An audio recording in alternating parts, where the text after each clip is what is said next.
Hello tout le monde et bienvenue dans ce 12e épisode de Brain and Bullshit. Je suis comme toujours avec mon compère Xerius de l'agence Willever. Et aujourd'hui on a un sujet qui obsède tellement d'entrepreneurs sur internet, les revenus récurrents. Et on va essayer de se faire un petit match entre le MRR, donc Monthly Recurring Revenue, revenu récurrent mensuel, et le high ticket. Donc en gros, est-ce qu'il vaut mieux vendre un abonnement ou est-ce qu'il vaut mieux vendre un truc cher que tu fais payer upfront, donc avant le démarrage? Qu'est-ce qui est le mieux des deux? Xerius, toi, t'as essayé les deux. Est-ce qu'on a un avis tranché sur ce sujet-là déjà? Ou est-ce qu'on arrive neutre? Ouais, non, mais si tu veux, je te finis il est en 43-44 secondes, voilà. Si tu veux, je te finis l'épisode en moins d'une minute. Le MRR, ça sert à rien. Le high ticket, ça marche mieux. T'as pas d'enjeu de MRR si t'es pas un SaaS. Arrête de me casser les couilles. Voilà, fin de l'épisode. Fin de l'épisode. Non, mais en vrai, ouais, moi aussi j'ai l'expérience sur les deux. Et c'est drôle parce que j'avais le fantasme du MRR, d'avoir des revenus récurrents. Et je l'ai eu pour caper, tu vois. Genre, ça a été quelque chose, je me suis dit, si, si on veut être tranquille et ne pas recommencer à zéro chaque mois, on doit avoir au moins 100 000 euros d'avance, enfin 100 000 euros qui rentrent chaque mois sans qu'on ait à s'en soucier, tu vois. Et j'ai lancé plusieurs projets pour essayer d'arriver à ça. On va en parler dans ce podcast. Mais spoiler, ça ne s'est pas passé comme je l'avais prévu. Ça se passe jamais comme on a prévu. Et en fait, moi, j'ai une personne qui m'a posé la question sur Instagram l'autre fois et qui m'a dit pourquoi faire du étiquette alors que je peux faire du MRR avec un vachement bon taux de rétention.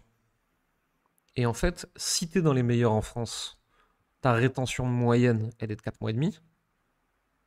Donc même si tu es dans le haut des abonnements school, tu as encaissé 450. Et donc en fait, moi, je fais 3 à 6 fois ta LTV en une mensualité de mon client à étiquette le plus problématique qui va churn et poser des problèmes. Et probablement que je fais 36 ou 48 fois toi sur les clients à qui ça se passe super bien. Et en fait, ce que les gens ne Ouais. comprennent pas, c'est que en fait, MRR, étiquette, machin, on s'en branle en fait. C'est pas du tout important. Il y a deux métriques qui comptent. Le CAC, le coût d'acquisition par client, combien tu payes pour obtenir un nouveau client, et la LTV. Quelle est la somme moyenne que ce client va dépenser chez toi pendant sa durée de vie avec toi? Plus ton ratio CAC sur LTV il est élevé, plus t'es yimbe. Tranquille, détends-toi, la vie est belle. Parce que, Dan Kennedy style, la personne qui peut dépenser le plus pour acquérir un client, c'est celle qui gagne à la fin de la journée. Parce qu'elle peut écraser toutes les autres. Si toi, tu as besoin d'avoir des clients à 500 euros grand maximum parce que sinon tu n'es pas rentable et que moi je peux mettre 2000 balles sur la table pour avoir un nouveau client parce que je m'en fous, je t'explose. C'est tout. Ouais. Et donc en fait, l'abonnement, le fameux MRR, n'est pas une question. Tu as l'impression que tu as des revenus récurrents. Le problème, tu vas me dire ce que tu en penses ça, c'est ma théorie personnelle. Je pense que les gens sont focus sur le MRR et ils veulent pas de high ticket parce qu'ils veulent des revenus récurrents, c'est mieux. Parce qu'ils savent pas gérer leur trésorerie avec du high ticket. Et en fait, ils se rendent pas compte que, je sais pas, un client t'a donné 10 000 upfront. T'as pas 10 000 de trésor. T'as 10 000 divisé par la durée de l'accompagnement à arbitrer et à voir comment tu le positionnes dans ta boîte. Sinon, tu es dans une course sans fin puisque tu crames l'argent alors que tu as encore du délivré à faire derrière. Et si tu sais gérer ta trésor, tu préfères encaisser tout de suite plus vite. Ça me paraît logique en fait. Et c'est un problème de gestion de trésorerie. C'est pour ça que les gens ils veulent tellement du MRR. Hmm. En fait, putain, t'as ouvert plein de boucles, des choses sur lesquelles je voulais rebondir. Euh, Déjà, si on regarde en termes de chiffres business, je vais pas citer de nom, mais il y a quelques personnes connues dans le monde du business en ligne qui vendent des formations en ligne, entre 100 et 300 euros. Et pour faire moins d'1 million d'euros, ils ont besoin d'une liste email de 80, 100 000 personnes, tu vois. Hmm. Et juste, en fait, enfin, et ces personnes-là, de leur expérience, ont aussi essayé le modèle abonnement, tu vois, pour avoir des MRR. Et elles sont toutes revenues en arrière à chaque fois. Si des marketeurs qui sont bons, qui font partie des top marketeurs, reviennent en arrière sur ça, déjà, il faut se poser une question, tu vois. Et j'avais entendu des chiffres, tu vois, de personnes qui vendent des petits produits. Donc là, en plus, on est sur les petits produits et le MRR, tu vois. Donc, genre, on attaque deux sujets en même temps. Mais ces personnes-là ont leurs meilleurs clients, les clients les plus fidèles qui achètent peut-être toute leur formation. Genre, la LTV, c'est 5 ou 6 000 euros. 5 ou Mm. 6 000 euros espacés sur 7-8 ans, tu vois. Ce que Et nous on alors, gagne en moyenne avec un client normal. Et même exactement. on a plus que ça maintenant, en En termes de LTV, LTV. du coup, ouais, on est plus. Et Et je peux donner le truc, hein. Nos meilleurs de meilleurs de meilleurs de meilleurs clients en termes de LTV, je crois que c'est 40 ou 50 000. Qu'est-ce que tu veux lutter? c'est QFD. Je t'écrase, quoi. Enfin, et je te le dis avec toute la bienveillance du monde. Je t'écrase, c'est pas je te veux du mal. C'est juste que tu ne peux pas rivaliser en termes de mes capacités à acquérir un client par rapport aux tiennes, en fait.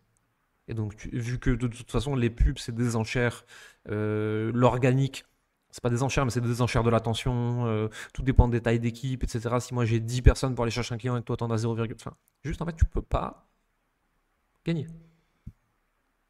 Mm. Du coup, j'espère que les personnes qui en sont là déjà ont compris que c'était peut-être une sorte de fantasme pour elles. Je pense que tu vois, pour tout, il faut revenir au principe premier. Et là, c'est juste des maths. C'est quel est le type de produit qui te délivrera la meilleure LTV. Et en Ouais, et fait, même, tant que. Ouais, vas-y. il y a la meilleure LTV, mais il y a aussi les meilleurs résultats clients, tu vois. Genre, si ton but, Hmm. c'est de servir ton marché et pas juste de t'enrichir, tu vois, il y a les deux, parce que en servant ton marché, tu vas aussi plus t'enrichir, je pense, tu vois. Mais du coup, c'est genre, quel produit je peux offrir qui va amener le plus de résultats clients. Et généralement, ça demande d'avoir, tu vois, un accompagnement et pas juste du low ticket où les gens font eux-mêmes, tu vois. T'avais Antoine BM il y a pas longtemps qui disait quelque part, je me souviens plus, j'ai lu ça. Ouais, mais vous vous rendez pas compte, il y a des gens qui achètent chez moi plein de petites formations depuis 3 ans. Ouais, mais en Ils n'ont fait, pas les gens qui résolu leurs soit. produits, Non, mais ça, c'est pas, ça, leurs c'est un autre, problèmes. c'est un autre sujet, puisqu'en fait, lui, il résout pas un problème global, il résout des petits problèmes ponctuellement. C'est une façon de voir le monde, ça me dérange pas. C'est pas ma façon de travailler, c'est parce que moi j'aime produire au quotidien, mais en soi, ça se tient, tu vois. Why not? Ouais, moi, Mais je peux remettre en question, mais vas-y, je te laisse. tu me diras juste après. Mais ces meilleurs clients qui achètent depuis 3 ans ont une LTV inférieure à mes pires clients. Parce que, et c'est important que toi tu défendes la vision, servir le marché, servir les clients, etc. Parce que enfin, moi, c'est pas mon rôle ici, je pense. Moi, ici, je suis vraiment juste en train de parler de business, de mathématiques, de marketing, de gestion de réseau, etc. Et en fait, avant même de me poser la question qu'est-ce qui est le mieux pour les clients, je me demande qu'est-ce qui fait que j'ai une entreprise pérenne qui peut durer. Parce que si elle peut durer, elle peut s'améliorer. Si elle peut s'améliorer, elle peut servir. Pardon. Pour que mon entreprise elle dure, il faut qu'elle ait une LTV élevée. Pour qu'elle ait une LTV élevée, il faut que je crée le produit qui crée la meilleure LTV. Sinon, je suis pas rentable, sinon je peux pas servir puisque je meurs. C'est tout. Ouais. Bah ça, c'est sûr que l'aspect business, c'est important, tu vois. Mais moi, dans l'aspect business, je me dis, genre, avoir le meilleur produit. Tu m'entends? Ouais. Ouais, je t'entends. Avoir le meilleur produit et le mieux pour mon entreprise, tu vois. Parce que tu es à mes côtés, tu vois, pour résoudre d'autres problèmes, pour résoudre des problèmes de plus en plus importants pour eux. Et je peux aussi avoir les moyens pour les servir, tu vois, au plus haut niveau. Parce que j'estime que juste créer une petite formation, tu vois, genre, c'est pas les servir au plus haut niveau. C'est les servir, mais c'est pas genre impacter le marché, tu vois. Je pense pas que tu révolutionnes le marché en vendant des formations. Je pense pas non plus. Pour moi, les petits produits. Pour moi, tu peux changer beaucoup, beaucoup de choses avec des livres. Mm. Je crois vraiment que la lecture peut impacter beaucoup plus le monde qu'un produit à 47 euros. Euh, parce qu'en fait, la relation que tu as avec un livre et la relation que tu as une formation en ligne, c'est pas la même. Tu vois, tu mets toute ton expérience et toute ton âme dans un bouquin que tu espères qui durera 50 ans, et ce truc, tu le vends à 10 balles, tu as plus eu d'impact que quand tu as créé ton product à 47 balles qui de toute façon sera périmé dans un an. Euh, pour moi, les deux choses qui ont le plus d'impact sur le marché, sur le spectre, c'est les deux extrêmes. C'est le high ticket avec l'accompagnement qui va avec, et c'est le bouquin qui est la plus pure transmission de savoir. De savoir et de rien d'autre, tu vois.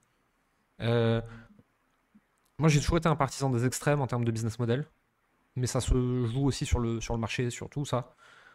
Je pense que pour aider les gens, tu peux être un auteur ou tu peux être un coach ou mentor, tu vois. Mais que le formateur au milieu de ça, qui n'a pas raffiné sa connaissance pendant 20 ans pour la mettre dans un bouquin, ou qui met pas tout son temps pour essayer d'accompagner au mieux les gens, il n'est pas en train de servir au maximum. Et ça se ressent dans les chiffres. Hmm. Bah ouais, clairement. Mais tu vois, tu disais un truc aussi super intéressant par rapport au. Moi, c'est ce que j'appelle le mad game, tu vois. Et la plupart des gens essayent de combattre sur un niveau marketing, genre avoir un meilleur marketing. Hmm. Mais c'est très dur d'avoir un meilleur marketing. C'est pas dur d'être différent, mais c'est dur d'avoir un meilleur marketing euh, de quelqu'un genre qui a les moyens et qui fait des millions par an, tu vois, parce qu'il a un budget, une équipe, il peut t'éclater facilement. Par contre, euh, tu peux jouer sur du math game. Et genre, le math game, genre, si tu joues pas au niveau marketing, mais tu joues sur le jeu mathématique, c'est comment est-ce que je fais pour que quoi que je fasse, ma société sera rentable et gagnera de l'argent, tu vois. Et ça, en fait, si tu as, par exemple, je sais pas, genre une LTV à 5 000 € et que ton coût d'acquisition client, il peut pas dépasser les 2 500 €, bon, bah, mathématiquement, genre, même si ton marketing, il est éclaté au sol, genre, si tu arrives à rentrer dans ces équations mathématiques, tu gagneras de l'argent avec ton entreprise, tu vois. Hmm. Et Le ça, la plupart des gens, problème, tu vois, ils font pas les projections pour non, voir, je en suis d'accord fait. avec toi. Le problème avec un CAC sur LTV de seulement 2, c'est qu'il y a encore toutes tes opérations à payer, tout ton delivery, toutes tes sales, tu vois, il y a encore beaucoup de choses à payer. Et je suis pas sûr qu'il reste grand chose à la fin en fait. Ouais, bah, j'ai donné cet exemple, mais en vrai, Non, genre, non, mais non, non, mais t'as raison, c'est un très bon exemple, tu vois. Mais ça, je le disais pas pour toi. Toi, je sais que tu connais les chiffres. Je le disais pour les gens qui nous écoutent et qui se disent, ah, donc c'est bon. Non. Si ton ratio CAC sur LTV c'est 2, c'est pas bon. c'est pas bon. Enfin, disons, au début, c'est OK de tolérer ça quand tu es dans Pas la phase longtemps. de testing. Ouais, Mais, voilà. mais après, ça devient compliqué dans la phase de scaling, tu vois. Je sais pas quel est notre ratio CAC sur LTV. Je l'ai pas calculé récemment. Mais on doit être au moins à 5, hein. Ouais, parce que ouais, on est à 6, 5, 6, entre 5 et 6, Mm. ouais, selon les périodes. Ouais, bien sûr. Ça aussi, c'est important pour les gens qui se rendent compte, qui se disent j'ai jamais fait d'organique, je connais pas bien mon marché, mais balèque, je vais lancer un funnel, je vais lancer des ads, etc. Euh, Notre coût d'acquisition client moyen, il est à combien actuellement? Là, il est entre 1 200 et 1 500. Ok. Donc en fait, pour avoir un client, on dépense 1 200 à 1 500 € d'ads en moyenne, sachant que on est bon en pub, on est bon en funnel, on est bon en marketing, notre offre, elle est product market fit, et on est bon en vente. Donc vous qui débutez avec les erreurs que vous allez faire, vous allez avoir un coût d'acquisition client à 5 000 pour un client qui va vous donner 2 000. C'est pour ça que nous, les gens qui débutent, on leur interdit d'aller faire ça.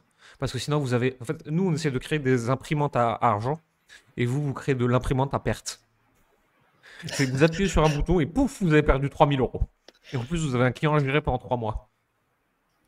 C'est J'aime bien la métaphore. Mais c'est ça et c'est pour ça que tu vois que genre, je veux pas, j'ai à cœur qu'on n'accepte pas, tu vois, qu'on n'accompagne pas des gens qui Ouais, dans n'ont le pas mastermind, ouais. validé leur offre en organique, tu vois? Mhm.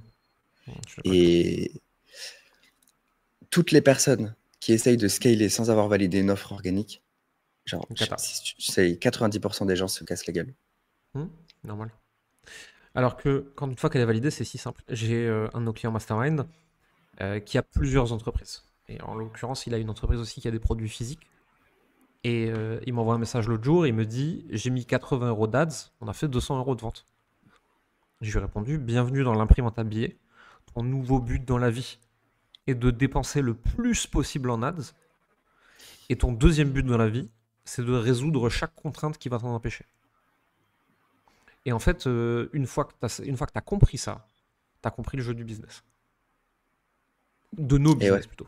Parce que tous les business ne sont ouais, pas exactement aussi simples, mais je trouve que nos business en ligne, infoprenariat, coaching, e-commerce, etc., ça reste quand même des principes premiers extrêmement simples. ouais, mais clairement. e-commerce un peu plus compliqué, mais tu vois, genre, des, des clients que j'accompagnais qui ont un e-commerce, qui font des millions en e-commerce et qui se lançaient dans le business en ligne, genre, ils me disent, attends, c'est aussi simple que ça? Genre, ah ouais, parce que par rapport à l'e-commerce, en fait, c'est facile de faire de l'argent dans le business en ligne, tu vois. Parce que Oui, tu mais parce as qu'en e-com, moins de frais à les gérer. marges, elles sont éclatées. En Ouais, e-com, la plupart des marges sont éclatées, et donc c'est beaucoup plus dur. Et puis même quand les marges sont pas éclatées, même si tu fais un x4, ton x4 c'est 60 euros, à moins que tu vendes en e-commerce des produits ultra étiquettes, avant de faire des gros serfs, il faut faire des gros volumes. Et ces gros volumes viennent de très grosses contraintes.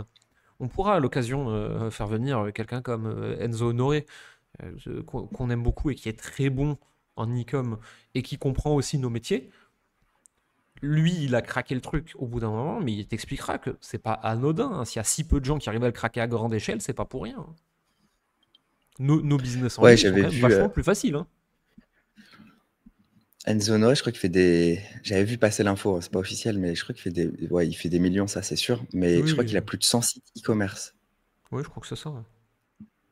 Donc là, c'est sûr que la complexité à gérer, genre, tu peux faire des Mais millions en ayant un site avec l'infoprenariat. t'as LTV en e-com, c'est 100-150 euros. Là-dessus, tu auras 50 euros de marge. Tu vois, enfin, c'est pas les mêmes problèmes, hein. Ouais. Faut être dans le bon marché en e-com. Ouais. Faut être dans le recurring, justement. Tu vois, on parlait de Hmm. recurring.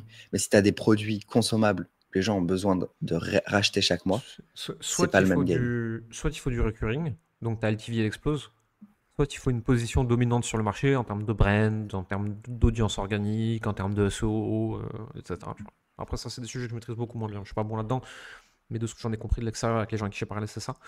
Euh, mais bon, tout ça pour revenir au fait que l'enjeu, c'est toujours la même chose. CAC, LTV. Et donc, votre putain de MRR, on s'en fout. Hmm. Et je pense que c'est une bonne intro, une bonne punchline pour introduire un des tests que j'ai fait, tu vois. Mm. C'était quoi, il y a 3 ans maintenant, je pense. 2 ans et demi, 3 ans, où je me suis dit, il faut qu'on ait 100 000 euros qui rentrent chaque mois. Comme ça, en fait, toutes les charges sont payées d'avance et tout le reste, c'est que du profit. Tu Ouais, vois. on a voulu aussi faire ça, je me rappelle. Oui, mais là, je parle de, je parle Ouais, de ouais, nous, non, hein. mais quand je dis on a voulu, c'est oui, oui, genre pour ceux qui nous écoutent, même nous, on a voulu faire ça, quoi. C'est ça que je voulais dire. Ah oui, ok. Du coup, je me lance dans la création d'un book funnel. Donc, c'est un tunnel où, en fait, on va vendre un livre et derrière le livre, il y a plein d'upsell, de downsell qui permettent d'augmenter justement le panier moyen. Et, euh, et le but, ensuite, c'était juste avec ça, de faire du profit. Et derrière, évidemment, dans l'espace de formation, ben, il y a des upsells vers le produit à étiquette. Mm. Et on l'a essayé quoi, 6 mois? Ouais, je J'ai crois. pas optimisé à fond, tu vois, parce que j'avais pas toute mon énergie sur ça. Mais le MRR, ça a fait, au début, ça a fait moins 10 000, tu vois. J'ai regardé les stats encore l'autre jour. L'AOV, donc l'Average Order Value, donc le panier moyen sur ce book final, il est à 30 balles. Donc en train de dire que sur trafic froid, ça ne marchera jamais. Il faudrait qu'on soit à 50-60 grand minimum. Bon, après, il est sous-optimisé, hein. Ouais. Euh, et bah, sur le volume total annuel, on a fait 2-3 upsells, quoi. Mais enfin, si c'était ça notre business model, on serait mort, quoi. Ouais. Même Par at contre, scale, hein. il y a un truc que j'ai fait et ça j'ai kiffé. Je trouve que ça rapporte de l'argent assez facilement, tu vois. Je vais donner l'astuce. C'était il y a 3 ans, donc l'IA n'était pas aussi développée qu'aujourd'hui, mais j'avais utilisé un outil. J'avais pris ta voix, Jérémy, et en fait, sans que toi, CEO, tu interviennes dans la création du produit, tu m'entends toujours? Ouais, je t'entends, je t'entends. Ouais, parce que ok. Sans que toi, tu interviennes dans la création du produit, j'avais pris le livre, j'ai pris le texte du livre et j'ai cloné ta voix. Et en fait, j'ai fait un livre audio grâce à ça. Et ce livre audio, j'ai regardé là il y a quelques jours, il a rapporté 1500 euros. Et c'est juste un Upsell. one time offer. Genre, c'est même pas, tu sais, une fois que tu achètes, c'est avant. Tu sais, tu as Hmm. la petite case à cocher. Et Ouais. 1500 balles, genre sans que tu interviennes, ça m'a pris 2 jours quand même. Mais je trouve que c'est drôle comme produit. Genre, c'est un Je produit peux, totalement je, automatique, tu vois. je peux sortir les stats en live. Donc le book funnel, qui est l'équivalent quand même d'un low ticket funnel, qui est le truc qui est censé nous rendre riches et célèbres, etc. On en a vendu des centaines, littéralement, hein, pour un total de 12 750 euros. Ce qui a généré une cinquantaine d'appels et très peu de clients derrière. Voilà. Donc pour les gens qui se disent c'est ça qui va craquer mon modèle, je vais réussir, je suis invincible. Là encore, en fait, juste revenez à des choses basiques. Si les plus gros sur le marché font de la lead gen, donc laissez votre email ici, vers VSL, Webi, des choses comme ça, c'est parce que c'est les trucs les plus simples qui marchent le mieux. Vous n'êtes pas en train de disrupter le marché et de révolutionner Tony Robbins. Il est meilleur que vous. Et en fait, juste à partir de ça, une fois qu'on a compris ça, si tous les plus gros font un truc qui marche, et si rien de spécial n'a changé sur le marché, c'est que c'est ce truc qui marche le mieux. C'est tout. Ouais, c'est ça. Et en fait, tu vois, là, la stratégie low ticket, elle peut marcher, mais il faut être extrêmement bon. Et mettre, quand je dis être extrêmement bon, c'est surtout mettre beaucoup, beaucoup, beaucoup d'énergie pour optimiser, pour faire en sorte que ça marche, tu vois. Et je pense que, enfin, même c'est sûr, c'est que tu mets moins d'énergie à faire en sorte qu'un VSL Fedel fonctionne que l'énergie que tu mettras pour faire en sorte qu'un low ticket ou qu'un modèle par abonnement fonctionne. Parce que pour qu'un modèle par abonnement fonctionne, t'es pas tranquille avec le modèle par abonnement, puisque chaque mois, tu dois teaser sur le produit que tu vas créer le mois prochain, et tu dois le teaser à ta communauté en interne, plus dans ton marketing, pour faire en sorte que les gens restent et ne décrochent pas de ton abonnement. Et en fait, tu es tout le temps dans une course à faire en sorte que les gens restent, à créer de la nouveauté. Et c'est un autre game, mais c'est encore plus dur en fait comme game, tu vois. Le recurring, LTV, la rétention sur des low tickets, c'est l'enfer sur Terre. J'ai écouté une conversation l'autre fois d'une personne qui a 3 ou 4 milliards de valo sur des écoles, des vraies écoles, tu vois. Et cette personne, avec des fonds quasi illimités, n'arrivait pas à craquer at scale le modèle business en ligne, low ticket, rétention, revenu. Parce que les métriques marchaient pas, en fait. Et donc, en Ça, fait, c'est s'il y a ouf. des gens si puissants, si forts et si riches qui n'y arrivent pas, probablement que vous n'y arriverez pas non plus. Alors, peut-être que vous allez réussir à faire 5 ou 10 000 balles avec, hein, c'est pas le sujet. Hein. Le sujet, c'est juste qu'est-ce qui va vous ramener le plus de résultats, qu'est-ce qui va ramener le plus de résultats à vos clients pour le moins de complexité marketing. Très important tout ce qu'on dit ici. On ne dit pas que ça marche pas. On dit que c'est pas la solution la plus simple et du coup c'est compliqué. C'est Bagdad chez toi, Xerus. C'était plus calme quand tu étais au Brésil. Hein. Eh, tu sais quoi, Dubaï, là, il y a que des lambeaux, des machins qui passent toute la nuit. Genre, je sais pas si t'entends les voitures, ça fait. Oui, j'entends. Ils sont à fond, les mecs. C'est juste trop Comme quoi, haut. Plus haut, c'est plus calme. ouais, là, je suis au C'est, deuxième, là, ça va pas. faut être au 30e comme ça, t'es peinard. Il Je, faut je change prends, d'appart à la fin de semaine. prends l'ascenseur, Xerus. T'es pas du bon côté de l'immeuble. Horrible. Euh, ne soyons pas complètement chauvins et de mauvaise foi. Si on veut absolument faire marcher un modèle low ticket, MRR, etc., et pas faire du high ticket, qu'est-ce qu'il faudrait faire? Quel conseil on pourrait donner aux gens qui nous écoutent? Encore une fois, c'est pas notre thèse, on n'est pas d'accord avec ça, on pense que c'est trop compliqué, on veut pas faire ça, on n'aime pas ça, foutez-nous la paix. Mais on va essayer d'être de bonne foi et de. Il y a quand même 2-3 personnes qui arrivent, il y a 2-3 personnes qu'on connaît qui le font bien, etc. C'est juste que toi et moi, on estime que c'est trop compliqué pour ce que ça rapporte.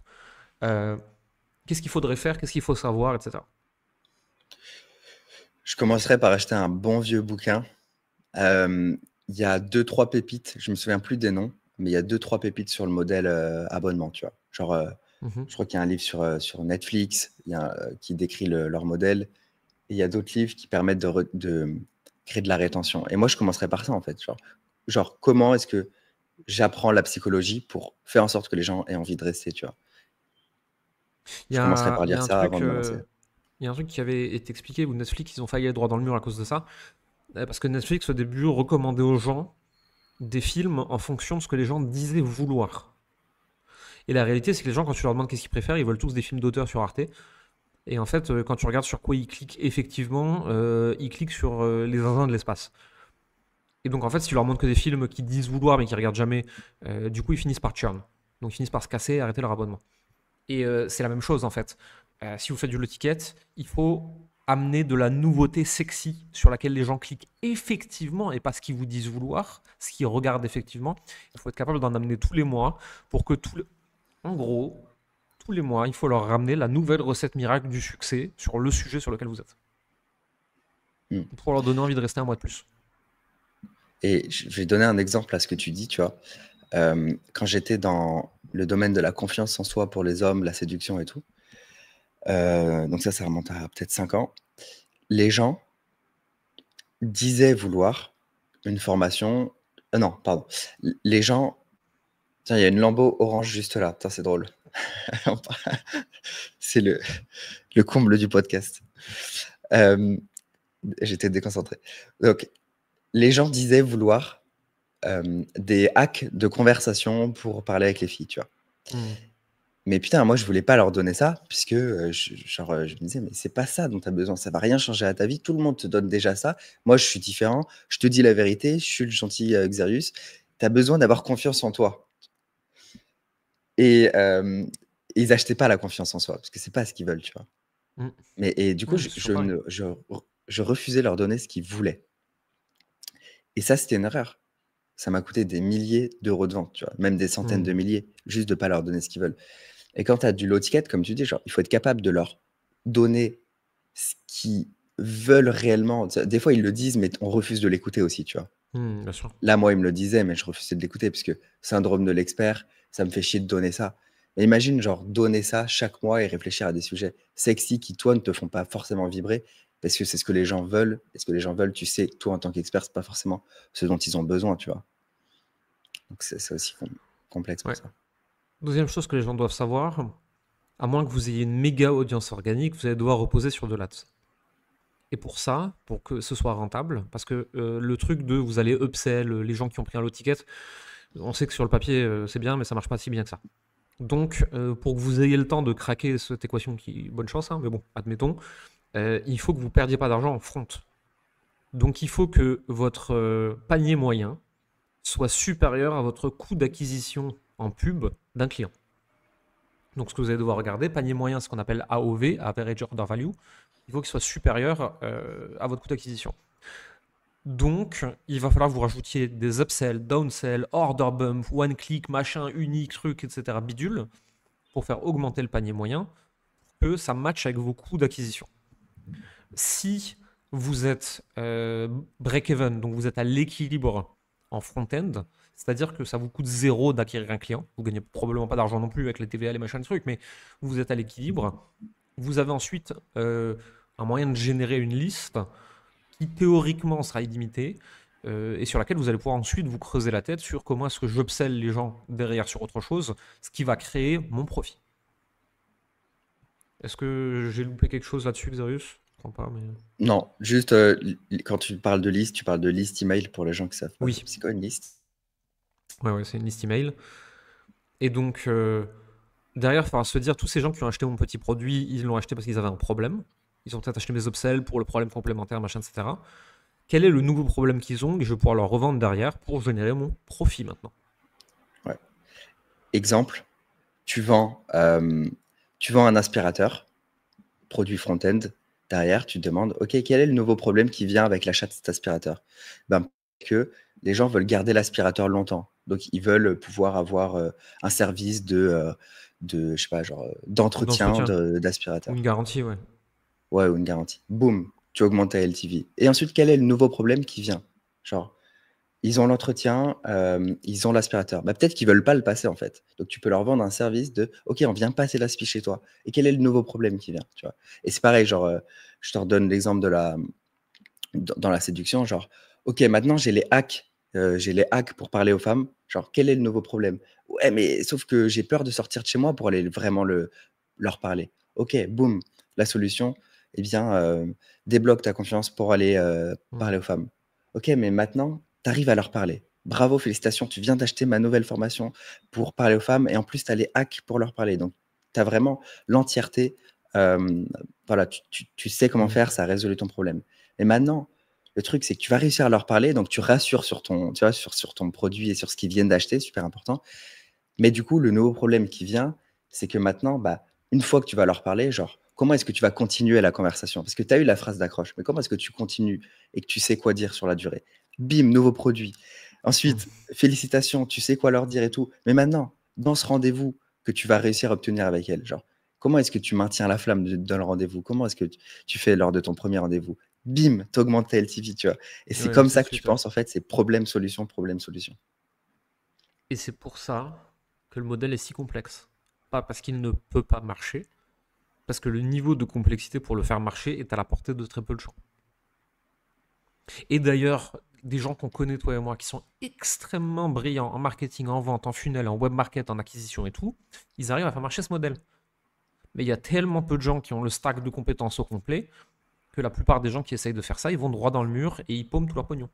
C'est ça le problème en fait. Encore une fois, c'est pas que ça marche pas, c'est que le stack de compétences est beaucoup plus complexe que pour d'autres façons de faire.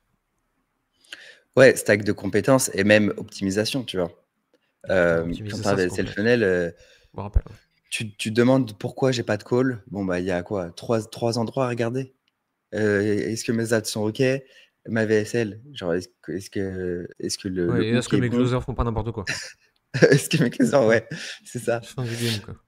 Là, je regarde nous Et sur notre book funnel qu'on utilise à peine en retargeting, il y a déjà 12 métriques différentes. La moitié, je sais pas à quoi ça correspond et je comprends pas pourquoi les chiffres ils sont tels qu'ils sont à l'endroit où ils sont.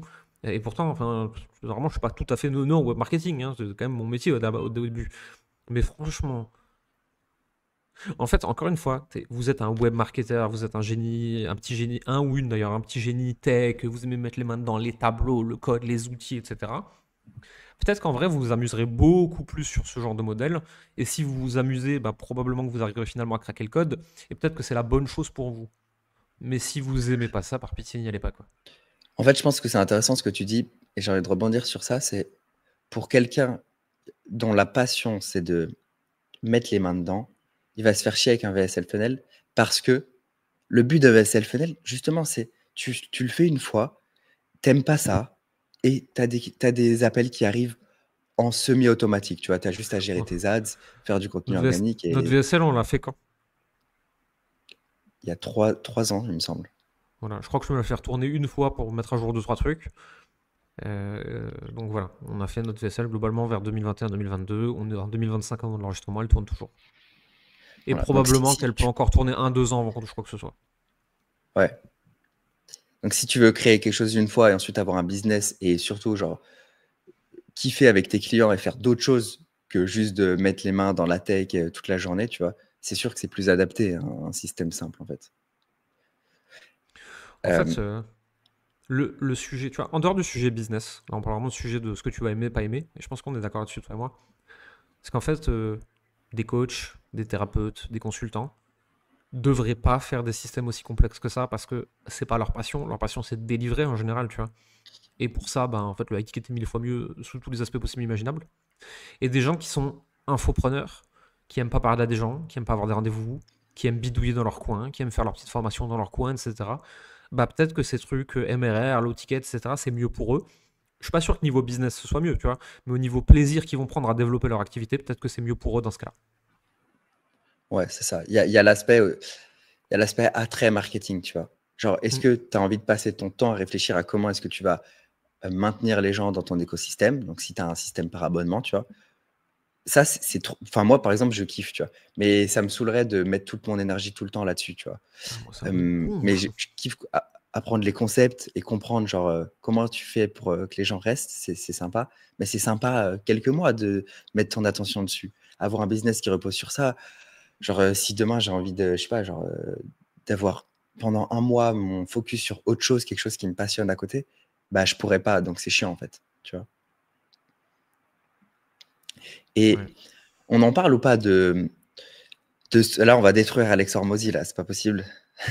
Il vend l'opportunité school et ce que font les gens pour développer une communauté, c'est qu'ils envoient du trafic payant vers une page school. Donc pas d'upsell à rien, genre juste vers un abonnement, genre Ouais, je sais.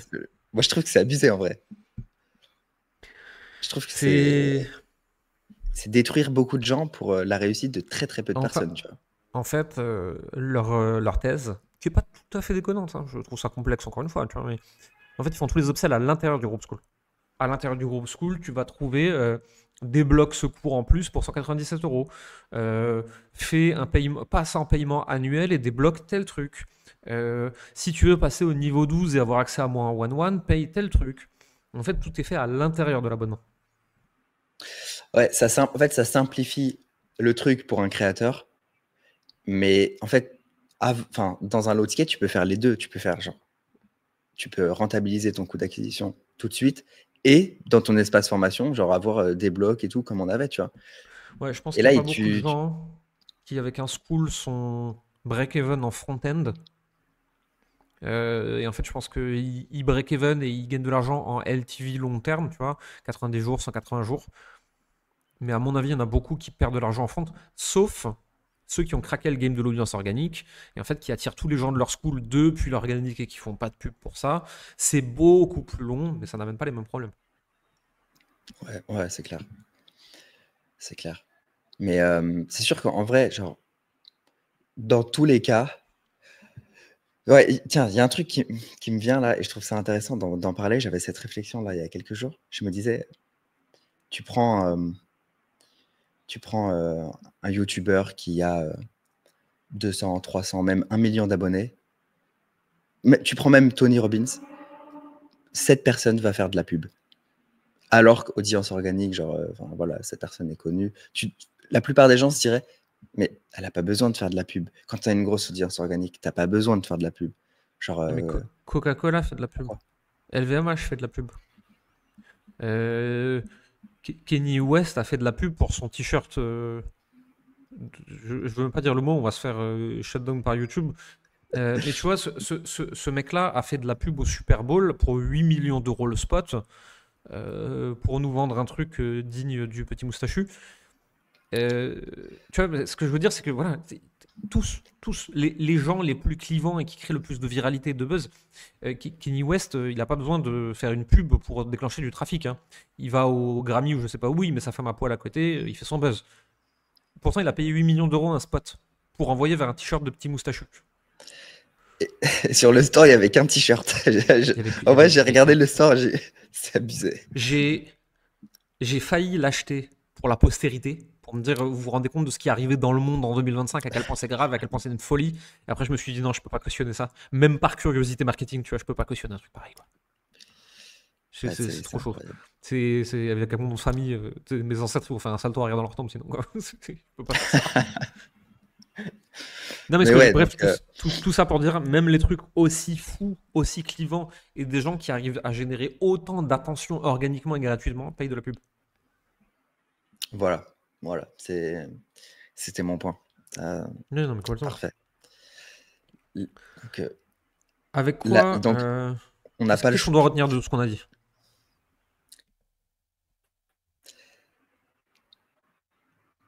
Pour moi, il y a deux profils. En fait, il y a, genre, dans l'équation, il y a est-ce que tu aimes le marketing? Est-ce que tu as envie d'y passer la plupart de ton temps dans ta journée? Tu vois? Si c'est le cas, dans ce cas, partir sur un modèle peut-être où tu vas avoir de la complexité technique, de la complexité humaine à gérer avec un abonnement ou un low ticket, ça peut faire sens, bien que ce soit pas forcément la meilleure décision business. Mais c'est juste, là, on prend juste le plaisir en place, tu vois. Si t'as une vision méga long terme aussi. Genre, t'as 5 ans devant toi, tu vas pas faire d'ads, t'as pas besoin de gagner de l'argent pendant ces 5 ans. Et pendant ces 5 ans, tu vas t'amuser à créer de l'audience, créer du contenu, créer des micro-communautés que tu vas push ensuite vers ton groupe school ou ton low ticket. Et tu vas vraiment faire ça à la force de tes petits bras pendant 5 ans, à la cool, tel un petit explorateur qui a pas besoin de gagner de sous à court terme. Ouais, Et franchement, ça, c'est le j'ai profil 18 ans, 1. j'ai pas d'argent, j'ai pas d'urgence, j'adorerais. Et je l'ai un peu fait au début, tu vois. Mais Ouais. aujourd'hui, 30 ans passés, famille, enfant, besoin de gagner de l'argent, envie de parler à ses clients, pas envie d'attendre 10 ans pour être rentable, je le ferai plus. Ouais, en fait, c'est ce qu'on a fait tous les deux. Mm. Au final, c'est bien pour un jeune, quoi. Un jeune Ouais, qui c'est aime ça. le market. Ouais, exactement. Mais en fait, je pense que c'est ça, on va craquer le truc un peu quelque part, hein. Et après, dans ce qu'on dit là, il y a des exceptions, hein. Parce que j'ai vu des femmes 45 ans qui ont des groupes school avec 50 000 euros de MRR et de l'upsell derrière ça. Il y a des exceptions. Alors, elles sont plus souvent aux US qu'en France, les exceptions, hein. Mais il y a des exceptions. Mais globalement, le modèle petit produit, petit abonnement, MRR, machin, il est quand même plus destiné à des gens qui ont 16-25 ans, tu vois. Et c'est drôle parce que quand même, tu vois, Alex Hormozy avec School et Sam Ovens et tout, genre, ils l'ont rendu plus facile. C'est moins complexe de faire pub vers School. Oui, oui, c'est vrai. Mais si tu veux juste, enfin, si tu as besoin de gagner de l'argent et si tu as juste envie de gagner de l'argent, c'est peut-être pas forcément. Enfin, ok, c'est simple, c'est pas forcément la meilleure manière si tu veux, genre, vivre de ta passion et de ton activité en ligne et accompagner des clients et tout, quoi. Moi, je pense que Faut les faire gens qui gagnent attention le aussi à plus leur d'a- discours. je pense que les gens qui gagnent le plus d'argent avec School, après Hormozy et Samovens, bien entendu, c'est les agences et les consultants qui viennent toquer à la porte de gens comme nous pour dire t'inquiète, je vais te constituer un groupe School, ça va résoudre tous tes problèmes. Ouais, c'est vrai qu'on en voit de plus en plus. Ah, je me Expert, fais groupe démarcher toutes les school. semaines. Je me fais démarcher toutes les semaines. Ouais. Ouais, mais en fait, le groupe school, c'est un peu comme le groupe Facebook avant, tu vois, où tu fais du Hmm. setting à l'intérieur de ton groupe et du coup, tu veux le remplir parce que si tu le remplis pas, t'as pas d'argent, tu vois. Parce qu'il y en a qui font du high ticket avec School. Enfin, je pense que ça fera l'objet d'un prochain sujet, tu vois, mais c'est une Et pour stratégie. détournement Mm. d'un outil qui est très bien pour faire autre chose, pour en faire un truc pour lequel il n'est pas fait, Ouais. tu peux creuser un trou avec une petite cuillère. Tu peux, hein, techniquement ça marche. Pas tout à fait optimisé, quoi. J'adore les métaphores. En vrai, t'es le roi des métaphores, je kiffe. Ouais, mais j'ai besoin d'imager des trucs, tu vois, sinon moi-même je les comprends pas. C'est c'est trop théorique. Je le fais pour moi, je le fais pas pour les gens qui écoutent. Bon, en tout Ok, cas, du bon, coup, ouais. Là, on a fait la conclusion pour le jeune marketeur qui veut, qui a du temps devant lui. Et ouais. c'est quoi la conclusion pour la personne qui a une autre passion que le marketing? Le high ticket te permettra de vraiment servir tes clients. Le modèle économique en termes d'entreprise est plus facile à craquer. C'est pas si compliqué, attention, en termes de complexité marketing et business, avec du high ticket d'aller à 10, 20, 30 000 par mois de chiffre d'affaires. Après, pour aller de 30, 40 à 100, c'est beaucoup plus dur, c'est un autre sujet. Mais les 10, 20, 30, franchement, la complexité marketing, tu t'envoies pas une fusée sur la Lune, hein, c'est pas très compliqué. Et donc, probablement que si toi, ton truc, c'est servir les gens, faire ton métier, kiffer, avoir un salaire sympa, etc., c'est peut-être la meilleure option. Ouais, très bien. Très, très bien. That's it. Mettez-nous dans les commentaires si vous préférez le MRR et le high ticket, et n'hésitez pas à nous dire pourquoi. Et nous, on se voit la semaine prochaine pour un prochain épisode. Ciao. Merci Xerius. Merci.